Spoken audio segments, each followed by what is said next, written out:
নমস্কার বন্ধুরা, অভিতা cooking and ব্লগিংয়ে জানাচ্ছি আরও একবার তোমাদের সকলকে স্বাগত। চলে এলাম আজকে আরও একটা ইউনিক রেসিপি নিয়ে। আশা করছি এই রেসিপিটা তোমাদের প্রত্যেকে ভালো লাগবে। আমি জানি এই রেসিপিটা সম্পর্কে অনেকেই জানো, আবার হয়তো অনেকেই জানো না। আর যারা জানো না তারা যদি একবার ট্রাই করো, আমি কথা দিচ্ছি একবার ট্রাই করলে না পুরো এই রেসিপিটার প্রেমে পড়ে যাবে। দেখো, আজকে আমি তোমাদের জন্য নিয়ে এসেছি পেঁয়াজ রিং বা বলতে পারো অনিয়ন রিং। এর জন্য প্রথমেই লাগবে এখানে পেঁয়াজ, এছাড়াও রেখেছি এখানে ময়দা আর কর্নফ্লাওয়ার, এছাড়া ওইটা লাগবে বেকিং সোডা, এছাড়া এখানে এই জিনিসটা বানাতে লাগবে বিস্কিট গুঁড়ো, যেটা কিন্তু অবশ্যই লাগবে। এছাড়াও লাগবে সাদা তেল, যেটা ভাজার জন্যে। আর রেখেছি সেটা হচ্ছে লঙ্কার গুঁড়ো আর লবণ। এই হলো গিয়ে আমার মোটমাট উপকরণ। আর পেঁয়াজ ধরতে গেলে প্রত্যেক বাড়িতেই থাকে, আর বর্তমানে তো পেঁয়াজ তো ভীষণ সস্তা, তাই ঝটপট করে এই অনিয়ন রিং বানিয়ে নাও। তাই কীভাবে বানাবে চলো সেটা দেখে নিই। তো দেখো বন্ধুরা, চলে এসেছি রান্নাঘরে। আর যেটা বলছিলাম, এই স্ন্যাক্সটা না সন্ধ্যের চায়ের সাথে বলো বা বাড়িতে অতিথি এলে জাস্ট জমে যাবে। এই দেখো আমি কীভাবে পেঁয়াজগুলোকে কেটে নিয়েছি। একটু মোটা মোটা করে গোল গোল করে কেটে নেবে, যাকে বলে রিং সাইজ। দেখতে পাচ্ছ, এইভাবে কেটে না প্রত্যেকটাকে পার্টে পার্টে কিন্তু ছাড়িয়ে নেবে। আমি আরও একবার তোমাদের দেখিয়ে দিচ্ছি কীভাবে আমি এটাকে পার্টে পার্টে ছাড়িয়ে নিয়েছি। আর এইভাবে কিন্তু তোমরা একবার বানাও, আমি বলছি সত্যি ভীষণ ভালো লাগবে বন্ধুরা। এইটা তো সন্ধ্যে স্ন্যাক্সে জাস্ট জমে যায়। আসলে নতুন কিছু যদি বানাতে চাও না, মানে আমরা তো প্রায়শই চিকেন কাটলেট, ফিশ কাটলেট বা ভেজিটেবল খেয়ে থাকি, এইরকম ধরনের কিন্তু পেঁয়াজ রিং বা অনিয়ন রিং আমরা কমই খেয়ে থাকি। দেখতে পাচ্ছ আমি কীভাবে কেটে নিয়েছি, তোমাদের বললাম আমি দেখিয়ে দিচ্ছি। দেখো, দেখতে পাচ্ছ একটু মোটা মোটা করে সাইজে গোল গোল করে কেটে নিয়ে প্রত্যেকটা পার্টকে আলাদা করে নিয়েছি। আর এখনের পেঁয়াজ দেখবে ভেতর দিকটা না একদম গোল হয় না, যার জন্য দেখো এখানে আমার বিভিন্ন সাইজের রিংটা হয়েছে, কোনোটা গোল আবার কোনোটা একটু ছোট।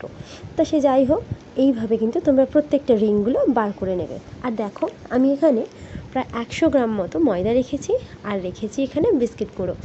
এছাড়া ওই যে বললাম যেগুলো লাগবে সেগুলো তোমাদের দেখাচ্ছি। তো প্রথমেই না এটার জন্য ব্যাটারটা বানাতে হবে। তার জন্য ওই বললাম 100 গ্রাম যে ময়দা রেখেছি, 100 গ্রাম ময়দার মধ্যে আমি এখানে প্রায় 1 চামচ মতো, দেখো দেখতে পাচ্ছ, 1 চামচ ভর্তি করে কর্নফ্লাওয়ার দিয়ে দিলাম। এবারে আমি এর মধ্যে দিয়ে দেবো 1/2 চামচ পরিমাণে বেকিং সোডা। হ্যাঁ, বেকিং সোডা কিন্তু দিও 1/2 চামচ বা তার একটু কম দিলেও হবে, আমি একটু কম রেখেছি এখানে, অসুবিধা নেই এতে কোনো, কিন্তু অবশ্যই দিও বেকিং সোডাটা।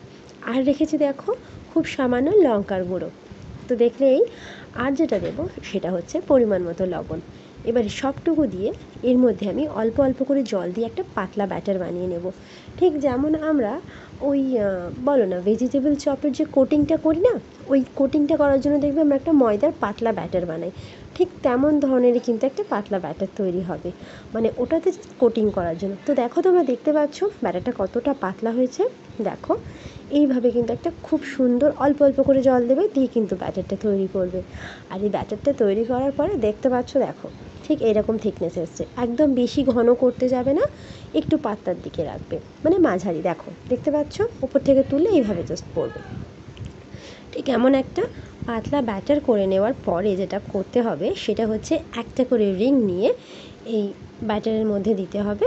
দেখতে পাচ্ছ, একটা রিংকে ব্যাটারি দিয়ে নিলাম, দিয়ে এবার আমি বিস্কিট গুঁড়োর মধ্যে কিন্তু এটাকে কোট করে নেব। হ্যাঁ, আমি কিন্তু এখানে এই অনিয়ন রিংগুলোকে ডাবল কোট করেছি। তোমরা একবার কোট করলেও হবে, তবে আমার মনে হয় এই অনিয়ন রিংগুলোকে ডাবল কোট করলে বেশি ভালো লাগবে খেতে। তো দেখতে পাচ্ছ, একবার কোটিং করে নিলাম, একটা পাতলা কোটিং করে নিয়ে এটাকে আমি আবারও ব্যাটারের মধ্যে দিয়ে দেব। দেখো দেখতে পাচ্ছ, আবারও ব্যাটারের মধ্যে ভালো করে এটাকে ডুবিয়ে নিয়ে তুলে নেব।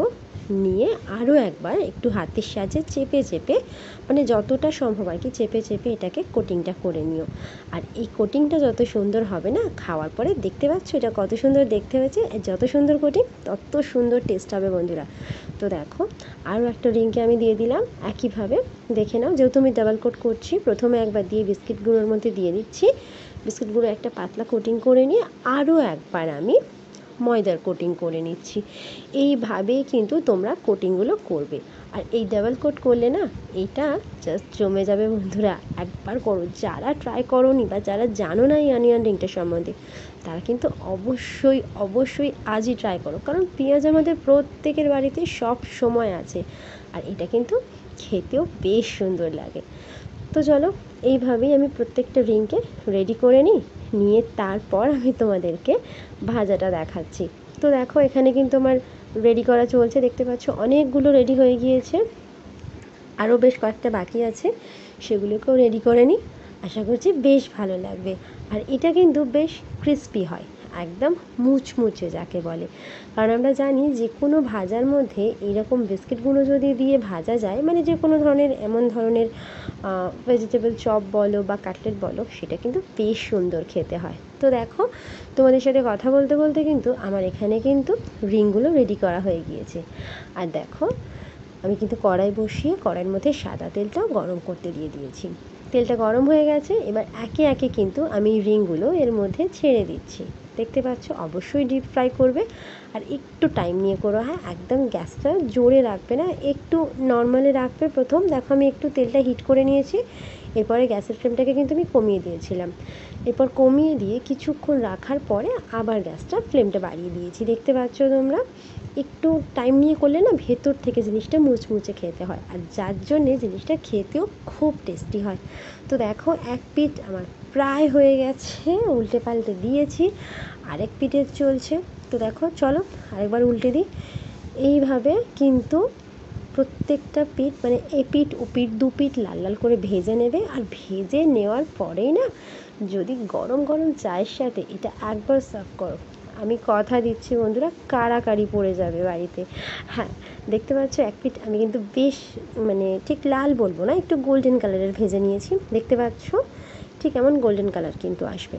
তো দেখো এটা কিন্তু আমার প্রায় হয়ে গিয়েছে, আমি এগুলোকে কিন্তু এবার তুলে নেব কড়াই থেকে। চলো, আর এমন কিন্তু গোল্ডেন কালার করেই ভাজার চেষ্টা করবে, এমনটাই ভাজলে কিন্তু এটা বেশি ভালো লাগে। তো চলো হয়ে গিয়েছে, এবার আরও যেগুলো আছে সেগুলোকেও ভেজে নিই।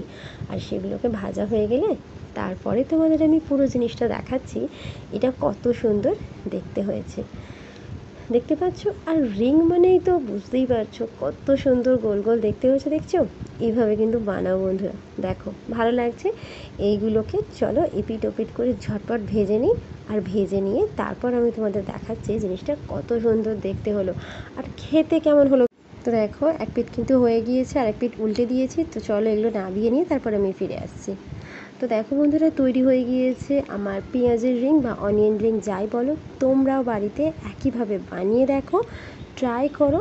আর ভালো লাগলে অবশ্যই অবশ্যই লাইক কমেন্ট শেয়ার করো, আর চ্যানেলটাকে বন্ধুরা সাবস্ক্রাইব করো, তবেই কিন্তু এরম ভালো ভালো রেসিপি তোমরা দেখতে পাবে। তো আজকের মতো টাটা, দেখা হচ্ছে পরের ভিডিওয়। তো ততক্ষণের জন্য ভালো থাকো, সুস্থ থাকো, আর অবশ্যই কিন্তু চ্যানেলটাকে সাবস্ক্রাইব করো। টাটা বন্ধুরা।